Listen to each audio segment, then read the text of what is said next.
Les ordonnances sont passées, les routiers n'ont pas réussi aujourd'hui, en tout cas, à bloquer les dépôts de carburant. Jean-Luc Mélenchon s'est un peu emmêlé les pinceaux dans ses formules choc. Et la cote du président est remontée de 5 points dans le sondage IFOP-JDD. Cela se passe donc comme prévu pour le gouvernement? Peut-être, mais jusqu'à quand? Les ennuis ne commenceront-ils pas avec le budget, avec les revers au Sénat, avec les élections allemandes qui risquent aussi d'entraver l'action de l'exécutif? On en parle ce soir avec vous, Olivia Grégoire. Merci d'être avec nous. Vous êtes porte-parole du groupe La République En Marche, député de Paris. Bernard Sananès, directeur de l'Institut Elab. Laurent Geoffrin, directeur de la publication de Libération. Et Cécile Cornudet, éditorialiste aux Échos. Alors, je traçais je dirais un dessin un peu optimiste, peut-être, pour le gouvernement, avec les réserves que je vais vous soumettre dans un instant. Mais déjà, peut-être, pourquoi ça a l'air de passer ou de se passer comme prévu pour le moment, j'insiste. D'abord parce qu'on n'est pas très loin de l'élection présidentielle et c'est vrai que Emmanuel Macron a une légitimité, en tout cas il le met beaucoup en avant. Et il avait perdu 24 points dans les sondages pendant l'été, à la fin de l'été. Oui, et ben manifestement, ça a été presque un stimulant pour lui. Il a décidé de lancer tous les projets en même temps. On voit que tous les jours il y a des annonces nouvelles et peut-être qu'aujourd'hui ça tourne la tête un peu de tout le monde et que du coup, alors c'est risqué parce que ça peut cristalliser à un moment sur un problème particulier, susciter une colère, mais aujourd'hui, ça a plutôt l'effet de puzzle, de tourner à la tête des syndicats, peut-être un peu de la presse, peut-être que c'est un peu fait exprès. Bref, aucun mouvement ne prend vraiment. Bernard Sananès, comment vous expliquez cela? Je pense qu'il y a une chose, les journalistes qui observent Emmanuel Macron disent qu'il a retenu beaucoup de leçons, qu'il a beaucoup observé François Hollande. Je pense qu'il y a une leçon qu'il a retenue, c'est qu'il ne faut pas désespérer son électorat de premier tour. L'électorat de premier tour, les 24% d'Emmanuel Macron, cet électorat, il a voté avec une volonté farouchement réformatrice, transformatrice, appelons-le comme on veut. Et en tout cas, c'est à cet électorat en premier qu'Emmanuel Macron s'adresse à cette rentrée. C'est d'ailleurs cet électorat qui a commencé un peu à douter pendant l'été en disant tiens, un pas en avant, un pas en arrière, voilà. Et deuxièmement, en faisant ça, en confirmant cette volonté de réforme, il mord sur une partie de l'électorat de droite. Qui lui aussi se dit tiens, il y a quelqu'un qui avait pris des engagements et qui a l'air de les tenir. Ça c'est une partie, c'est l'électorat de premier tour. Mais il ne faut pas se tromper. Il y a dans le mécontentement, même si vous avez fait référence à ce sondage IFOP, qui est intéressant parce que c'est rare, quand on est sur le toboggan, comme on dit dans les sondages, c'est rare d'avoir une remontée aussi forte. Parfois on stabilise, parfois on remonte d'un ou deux. Là, c'est vraiment un mouvement qu'il faut noter, qu'il faudra confirmer dans les prochaines semaines. Mais il ne faut pas se tromper, les mécontents sont aujourd'hui plus nombreux que les satisfaits, c'est incontestable, mais plus d'un Français sur deux considère qu'il est encore trop tôt pour juger. Et donc, il y a le puzzle dont on va laisser ici à l'instant. Ce puzzle, il n'est pas fini dans l'opinion des Français. On va justement les détailler, mais Laurent Geoffrin. Moi, je ne trouve pas que ça se passe comme prévu. Pourquoi? Parce qu'on a voté... J'ai dit aujourd'hui, hein. Oui, j'entends bien. On est lundi 25 septembre. Oui, mais ça dépend dans quel sens on prend la formule. Les Français, en majorité, ont voté pour un président centriste. Et ils ont un gouvernement de droite. Donc, c'est pas du tout comme prévu. Moi, j'avais prévu qu'il y aurait des éléments de gauche dans la politique du gouvernement et des éléments de droite. Et manifestement, c'est pas en marche. C'est à cloche-pied, sur la jambe droite. Hein, la jambe gauche, elle est dans l'air, comme ça. Et on le voit bien dans la politique qui est annoncée. C'est-à-dire que vous avez la réforme du Code du travail, qui est d'inspiration libérale, qui va beaucoup plus loin que celle d'El Khomri. Vous avez une politique fiscale qui favorise les revenus les plus élevés, donc les classes les plus favorisées. Vous avez on croyait qu'on arrêtait l'état d'urgence. On n'arrête pas du tout, on le met dans la loi à l'ordinaire. C'est presque pire du point de vue des libertés publiques. Donc sur ces trois fronts, on voit bien que c'est pas du tout une politique équilibrée. Et d'ailleurs, dans le sondage, ça confirme, quand vous regardez bien le sondage, c'est à droite que Macron remonte. Vient de dire Bernard, alors c'est un bon calcul tactique, parce qu'effectivement, la gauche étant très affaiblie et extrêmement divisée, c'est plutôt sur la droite qu'il y a des dangers ou qu'il y a des concurrences. Quoi. Donc on Emmanuel prend des électorats à droite. En fait, était un candidat de droite, Olivia Grégoire. Non, moi j'écoute sagement et c'est fort intéressant. Je crois que quand on est au-dessus des clivages, ce qu'on a essayé de faire depuis le début avec La République En Marche, on s'expose nécessairement aux procès au pluriel qui vont nous être faits tout au long du PLF. PPLF, qui commence, projet de loi de finances, en l'occurrence, c'est-à-dire le budget qu'on va dès discuter mercredi midi. Et je l'entends déjà. Voilà, certains ont le talent de reconnaître que ça fait longtemps, mais à gauche on est trop à droite on est trop à gauche. Donc on est dans cette dynamique. À droite, ils ont l'air très Moi je m'amuse d'entendre Éric Woerth s'émouvoir de 16 milliards d'euros d'économies au lieu des 20 milliards annoncés, alors même que dans leur programme il y avait bien pire, et notamment sur les contrats aidés. Donc on va rentrer dans une période un peu de mauvaise foi. J'entends ce que dit Laurent Geoffrin, contre lequel je m'insurge, parce que pour le coup je ne suis pas d'accord. Je pense qu'il y a un certain nombre de mesures qui apparaissent et qui sont injustement matinées de droite, pardonnez-moi, mais sur la fiscalité du capital, par exemple, je ne suis pas d'accord, et on y reviendra peut-être. Je ne pense pas que libérer un certain nombre de contraintes en termes de fiscalité du capital, c'est faire un cadeau aux riches, c'est surtout faire un cadeau aux entreprises de France qui embauchent et qui créent des emplois. Donc il faut aussi arrêter les caricatures là-dessus. Et juste une chose, de la prime d'activité à un certain nombre de mesures sociales, à la revalorisation de l'allocation adulte handicapé, un certain nombre de mesures que nous allons proposer, égrener très concrètement dans le PLF. Vous savez, notre obsession, ce que je dis souvent, c'est on se lève pas le matin en sachant si c'est un godillot frondeur. À La République En Marche, on se lève pas le matin en disant tiens, je vais faire une journée de gauche ou une journée de droite. On prend les meilleures mesures possibles à gauche, à droite, dans un esprit. Le pragmatisme. Et c'est dans cet esprit que je regarde les manifestations. Je voulais juste vous dire de l'attention, de la vigilance et du pragmatisme. Alors, pour rester sur ce thème, on va écouter Michel Sapin, qui était l'invité de nos confrères d'Europe 1 ce matin, et qui, justement, lui, il a dit, un peu comme Laurent Geoffrin, dans ce qu'il y a dans le budget. Parce qu'on viendra après sur le revers au Sénat et l'Allemagne, parce que ça reste aussi des points noirs. Mais là-dessus, pour finir, écoutez-le.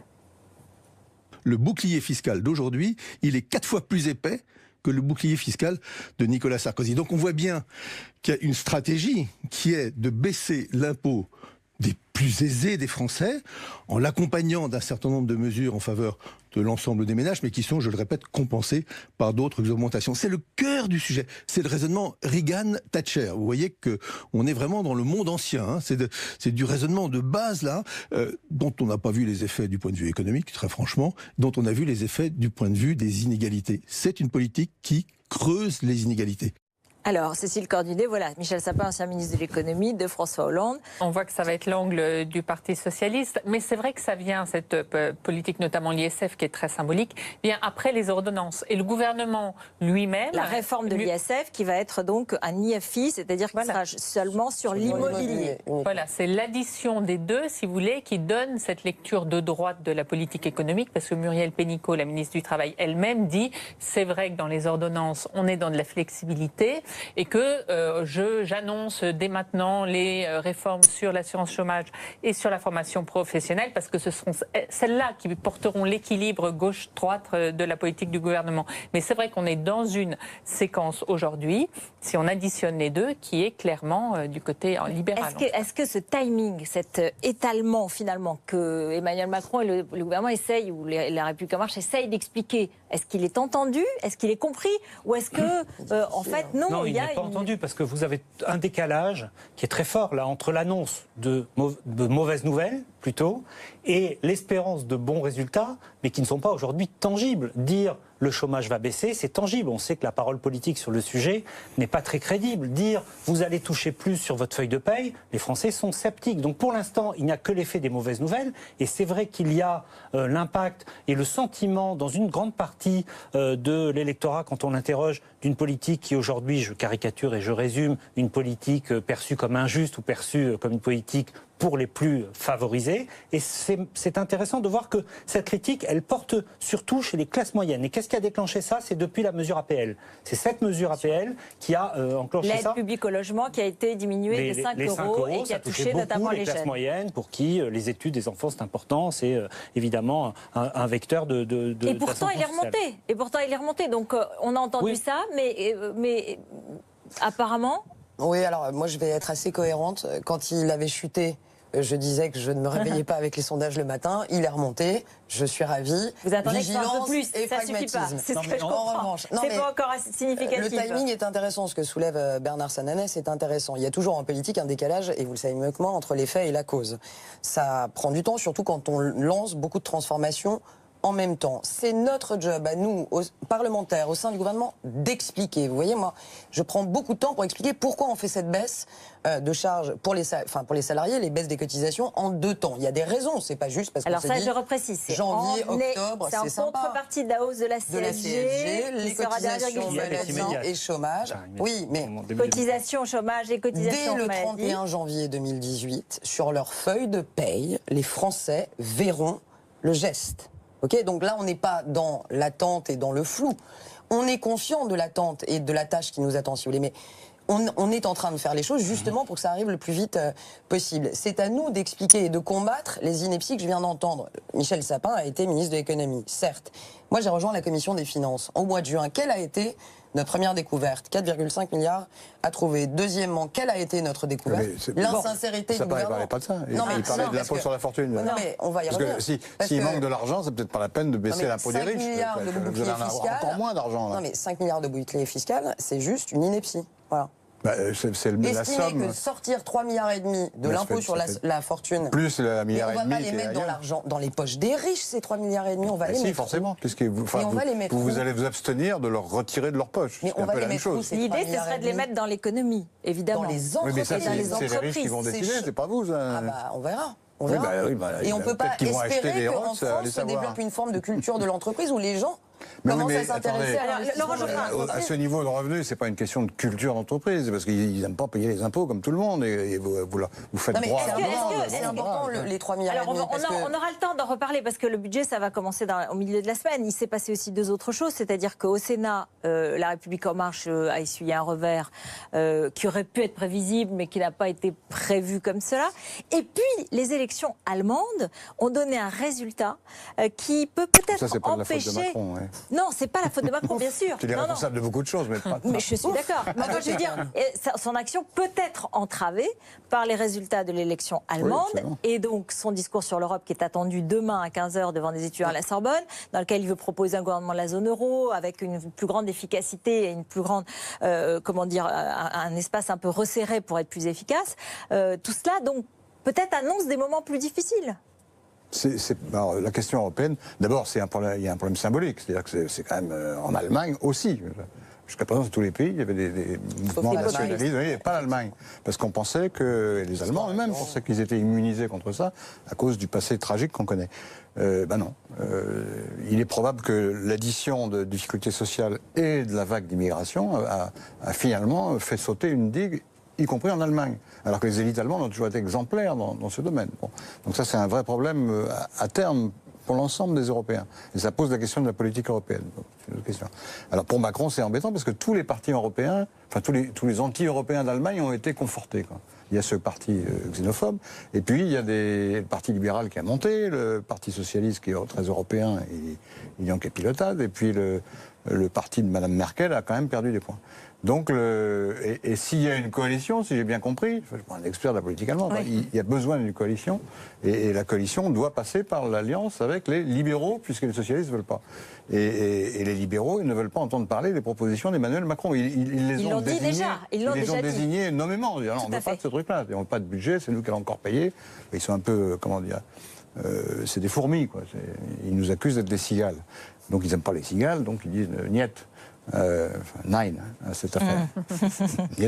Est-ce qu'il va être entravé, Cécile Cornudet? Est-ce qu'on va s'attendre, je dirais, si on considère que la séquence jusqu'à hier, aujourd'hui, après ça peut bouger, hein, était plutôt une remontée. Manifestement, depuis déjà quelques semaines, l'Élysée trouvait que l'Allemagne était un peu tiède sur ses propositions. Vous savez, il a déjà fait un discours il y a 15 jours à Athènes et ça n'avait pas suscité un enthousiasme délirant. C'est vrai que la coalition probable avec les libéraux complique un peu ça sur la partie proprement économique, union monétaire que voulait proposer Emmanuel Macron. Après, manifestement, dans le discours de demain, il y a plein d'autres sujets et sur ces sujets-là, il essaye de mettre plus l'attention maintenant. maintenant, en espérant que des choses bougent d'ici 2 ans. C'est intéressant, Laurent Geoffrin disait qu'effectivement les partis anti-européens avaient progressé en Allemagne, alors qu'on observe depuis un an, quasiment depuis le Brexit, dans la plupart des pays européens, une baisse du scepticisme à l'égard de l'Europe, alors que ça a été l'inverse plutôt depuis 10 ans.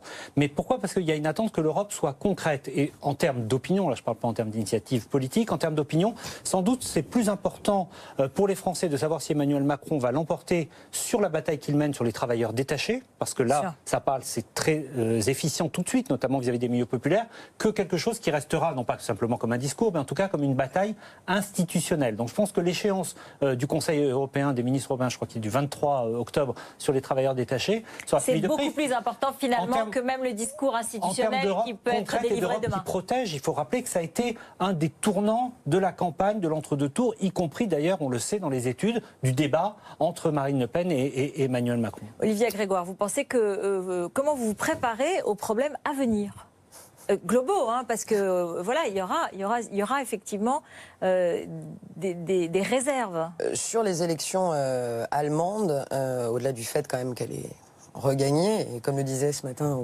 Laurent Geoffrin, pour la 4e fois, enfin 5e fois, bon. 4e, juste bravo, et à juste titre, vous disiez dans votre édito, pour pas vous citer, qu'il fallait aussi saluer la posture qu'elle avait eue vis-à-vis du sujet de l'immigration dans une relative, je vous cite, générosité, effectivement.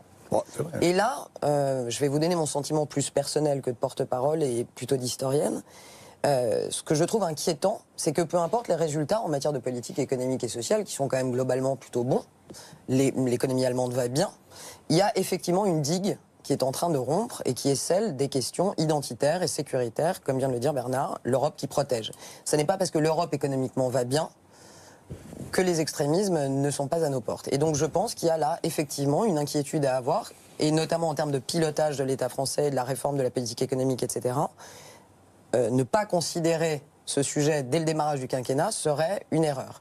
En ça, je pense que au plan sécuritaire, ce que nous sommes en train de faire est pas idiot, ça n'est pas que pour glaner des voix à droite, c'est aussi parce que nous sommes conscients la loi terrorisme qui est discutée de ce qui se passe aujourd'hui, voilà.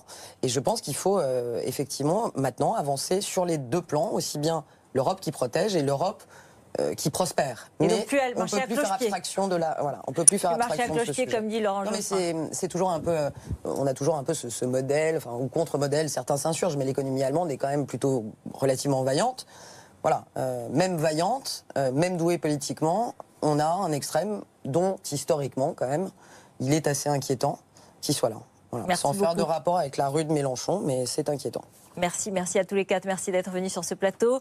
On reste ensemble. Elle est toujours en colère. Il s'est passé bien des choses depuis 2015, depuis l'attentat contre Charlie, mais Jeannette Bougrab considère encore que la France n'est pas mûre et n'a pas absorbé le choc. Elle écrit une lettre d'exil, la barbarie et nous. Et puis ensuite, on parlera de cette loi antiterroriste avec deux personnes, le maître Francis Piner et Jean-Michel Fauvergue du RAID, l'ancien du RAID et de La République En Marche aujourd'hui. À tout de suite.